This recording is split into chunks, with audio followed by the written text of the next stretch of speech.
سلام كمي صنحو كبرات تخطاتلت نلوم سونا 16 لكاتيت 2026 زتا دالو حدش زياناتات حيزالكم قريب لخو مكتتالكم يعدم فلما كندبتاتو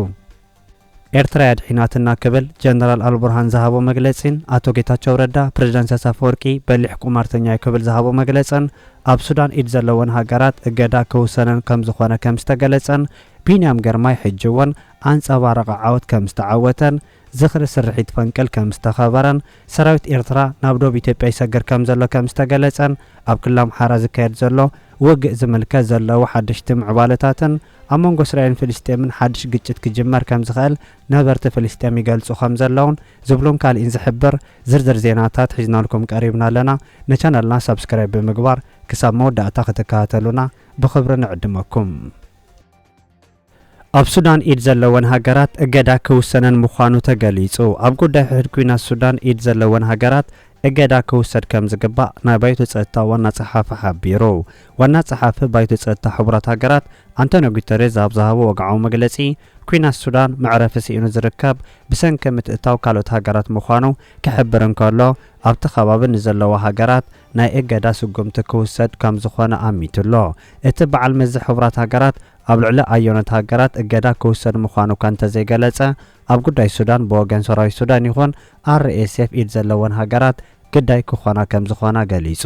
ኤምሬትን ኢትዮጵያን ኣብ ጎኒ ሓይልታት RSF ብምዃን ክሳብ ናይ ተዓሊም ቦታታት ምህናጽ ከም ዝበጽሓ ዝጥቀስ ኮይኑ ግብፅን ኤርትራን ኣብ ጎኒ ሰራዊት ሱዳን ኮይነን ክሰርሓ ምጽንሐን እውን ይግለጽ። እዚ ከምዚ ኢሉ እንከሎ ኣብ ሱዳን 6000 ሰባት ከም ዝተቐተሉ ተገሊጹ። ኣብ ሱዳን ካብ ሚያዝያ 2023 ኣትሒዙ ክካየድ ጸንሐ ኩናት ገና ኣብ ምቕጻል እንከሎ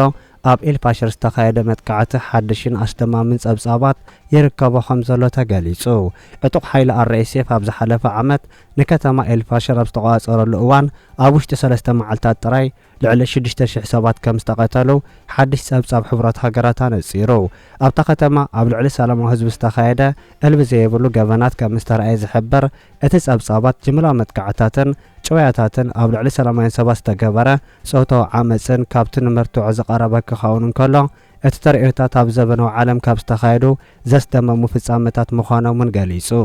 ነቲ በደል መጥቃዕትን ከም ዝፈጸመ ዝነገረሉ ናይ RSF ሓይሊ ብዛዕባ እቲ ዝወረደ ግፍዕን ገበንን ዝሃቦ መልሲ እኳ እንተዘየለ ኣብ ዝሓለፈ ንዝፈጸሞ ተመሳሳሊ ጉዳያት እውን ዝኾነ መልሲ ክህብ ከም ዘይጸንሐ መዛግብቲ ይሕብሩ። ብሰንኪ ኣብ መንጎ ሰራዊት መንግስቲ ሱዳን ሓይልታት RSF ናብ ዝካየድ ዘሎ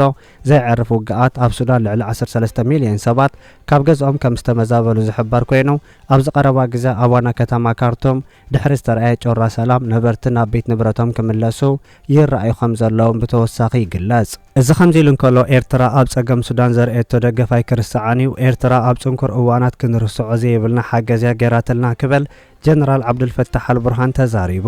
ኣቦ ወንበር ሉላ ባይቶ ሱዳን ጀነራል ዓብዱልፈታሕ አልቡርሃን ኤርትራ ኣብ ጽንኩር እዋን ህዝብና ተቐቢላ ልክዕ ከም ዜጋ ሒዛ ነቲ ጽንኩር እዋን ኣብ ጎን ህዝቢ ሱዳን ዝኾነት ጎረቤት ሃገርያ ኣብ ልቢ ነፍሲ ወከፍ ህዝብና ድማ ልዑል ቦታ ኣለዋ ክብል ትማል ኣብ አቡዴል ካብ ዝበጽሐሉ ንህዝቢ ብምኽንያት ዓወት ሰራዊት ሱዳን ኣብ ኮርዶፋን ኣብ ዝሃቦ መግለጺ ተዛሪቡ።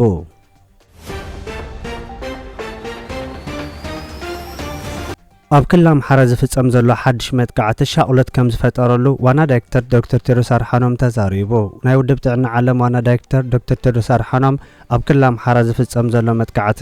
ደው ዝብለሉ መንገዲ ክህሉ ከም ዘለዎ ገሊጹ። እቲ ዳይሬክተር ኣብ ኢትዮጵያ ኣብ ክልል ኣምሓራ ኣብ ልዕሊ ናይ ጥዕና ትካላት ድሕሪ ዝተፈጸመ መጥቃዕቲ ኣብ ዝሃቦ መግለጺ ኣብቲ ከባቢ ዝኸፍአ ከይሰዓበ ቁልጡፍ ተኽሲ ምቁራስ ክግበር ጸዊዑ።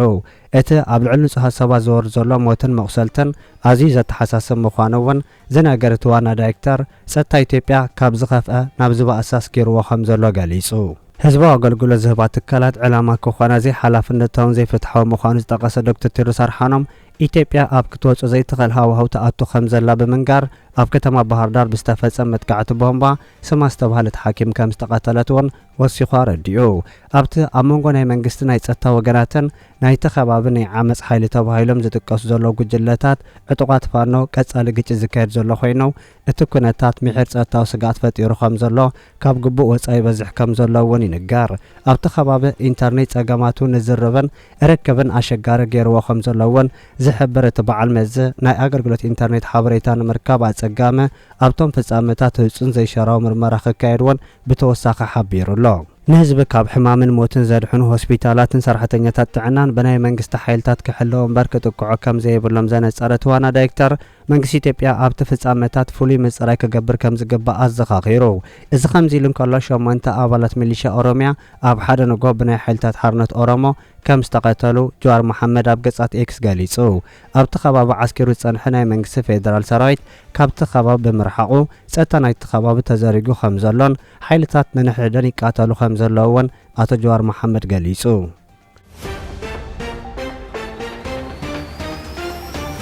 ብጣዕሚ መካኒካል ኢንጂነሪንግ ተሰሪሖም ዘለዉ ናውቲ መካናይዜሽን ሕርሻ ዕዳጋ ንምትእሳር ክንሕግዝ ኢና ክብል ፕሬዝዳንት ክልል ትግራይ ጀነራል ታደሰ ወረደ ተዛሪቡ። ፕሬዝዳንት ክልል ትግራይ ጀነራል ታደሰ ወረደ ብመካኒካል ኢንጂነሪንግ ጣዕመ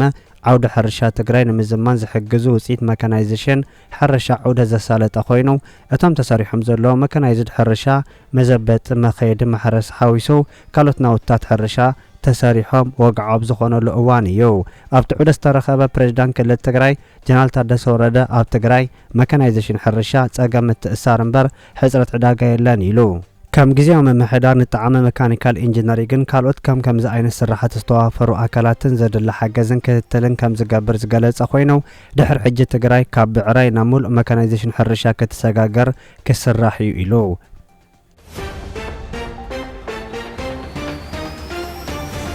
ቢንያም ግርማይ ሕጂ እውን ኣንጸባረቐ ዓወት ከም ዝተዓወተ ተገሊጹ። ኦሎምፒካዊ ተቐዳዳሚ ብሽክሌታ ቢንያም ግርማይ ሕጂ እውን ንሓዳሽ ጋንቱ ሓድሽ ዓወት ብምዝጋብ ኣብ ፈላማይ ውድድራቱ ንኻልኣይ ግዜ ቀዳማይ ብምውጻእ ደሚቑ።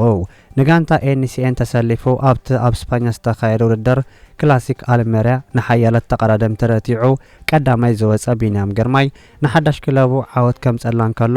ንሃገራዊት ጋንታ ኤርትራ እውን ክብርን ነጥብን ወሲኽላ ከም ዘሎ ተገሊጹ። ብዓወት ቢንያም ግርማይ ብደረጃ ዓለም ነጥባ ብ250 ዘወሰኸ ኤርትራ ኣብ ውድድራት ሻምፒዮን ዓለም 2026 ሞንትሪያል 8 ተቐዳደምቲ ሒዛ ክትሳተፍ ዕድል ክትረክብ ምዃና እውን ይግለጽ ኣሎ።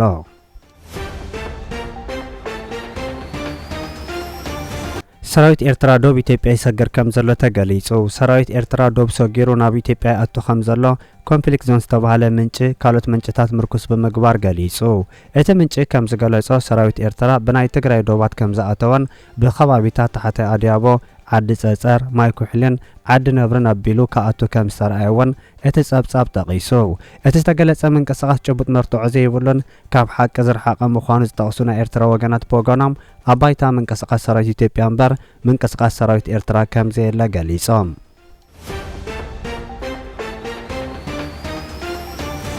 ዝኽሪ ስርሒት ፈንቅል ከም ዝተኸበረ ተገሊጹ። ኣብ ኤርትራ ብዓቢ ድምቀት ዝዝከር ናይ ስርሒት ፈንቅል ፕሬዝዳንት ኢሳያስ ኣፈወርቂ ኣብ ዝተረኸበሉ ኣብ ወደባይት ከተማ ምጽዋ ብድምቀት ምዝካሩ ተገሊጹ።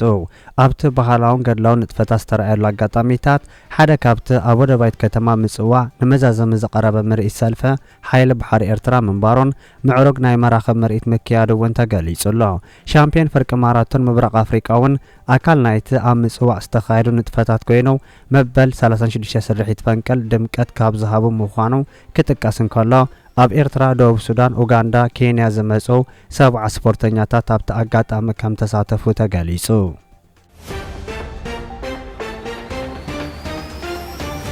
አቶ ጌታቸው ረዳ ፕሬዝዳንት ኢሳያስ አፈወርቂ በሊሕ ቁማርተኛ ክብል ገሊጽዎ። አቶ ጌታቸው ረዳ ትማል ኣብ ዝሃቡ ሰፊሕ መግለጺ ኢሳያስ በሊሕ ቁማርተኛ እዩ ዝበለ ኮይኑ በሊሕ ቁማርተኛ እንተዳ ሲዒሩ ይዕወት እንተዳ ተሳዒሩ ድማ ካልእ ሂሳብ ከም ዝብልዐሉ ይገበር ብምባል ኣብዚ ሕጂ እዋን ኢሳያስ ንትግራይ ናብ ቅድሚት ገይሩ ይጻወተሎ ፌደራል እንተዳ ተሳዒሩ ይዕወት እንተዘይሲዒሩ ከዓ እቲ ውግእ ኣብ ትግራይ ጥራይ ንኽተርፍ ይገበረሎ እዚ ውግእ ካብ ዶብ ትግራይ ሪሕቑ ኣብ ዶብ ኣእትይዎሎ እዚ ሓደ ናይ በሊሕ ቁማርተኛ ኣካይዳዩ ብምባል ኢሳያስ ዓጀብቱ ጥራይም ተሪፎም ዘለው ንሶም ከዓ ናብ ውግእ ክሰዶም ኣይደልይን ብምባል ኤርትራ እኹል ሰራዊት ከም ዘይብላ ገሊጹ።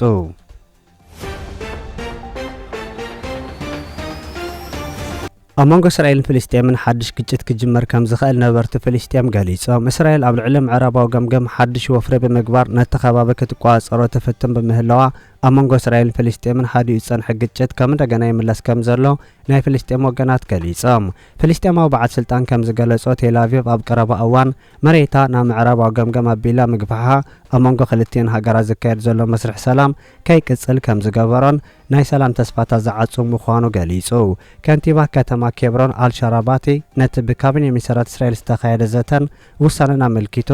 እቲ ውሳነታት ዘምጽኦ ሳዕቤን ቀሊል ከም ዘይከውን ክገልጽ እንከሎ ናይ ሰላም ኣንፈታት ዓጽዩ ናብ ካሊእ ማእዘን ዝቕይር ከም ዝኾነ እውን ገሊጹ ከተማ ኬብሮን ምዕራባዊ ገምገም ትርከብ ኮይና ኣመንጎ ፍልስጤማውያን እስራኤልን ናይ ምትህልላኽ ማእከል ኮይና ጸኒሓን ዘላን ምዃና እውን ክጥቀስ እንከሎ ኣማኢት ፍልስጤማውያን ኣብቲ ከባቢና ዝብልዎ ቦታ ከይዛወሩ ብናይ እስራኤል ሓለዋ ጸጥታ ከም ዝኸልከሉ ይንገር ሓይልታት እስራኤል ኣብ ወተሃደራዊ መዳይ ጥራይ ዘይኮነ ኣብ ኩሉ ማሕበራዊ ንጥፈታት ነቲ ከባቢ ንምክትታል ይሰርሑ ምህላም ኪኖ ወተሃደራዊ መግዛእቲ ምስ ፍዕፋሕ ኣብቲ ብፍልስጤም ዝመሓደር ከባቢታት ኣመሓደርቲ ኮይኖም ክቐርቡ ይሰርሑ ከም ዘለውን ናይ ፍልስጤም ሰብ መዚ ይገልጹ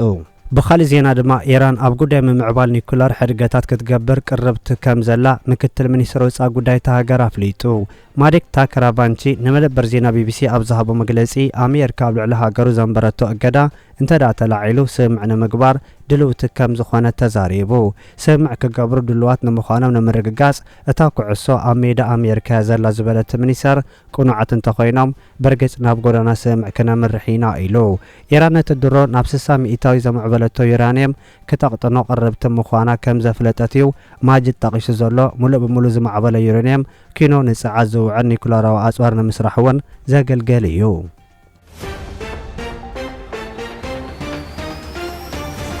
كبرات تخطاتلت نلوم استدالو زينا نزي مسل أبزغز زفنو زيناتات بقدامنت كبسحكم سابسكرايب زي قبركم سابسكرايب نخد قبرو بخبرنا عدمكم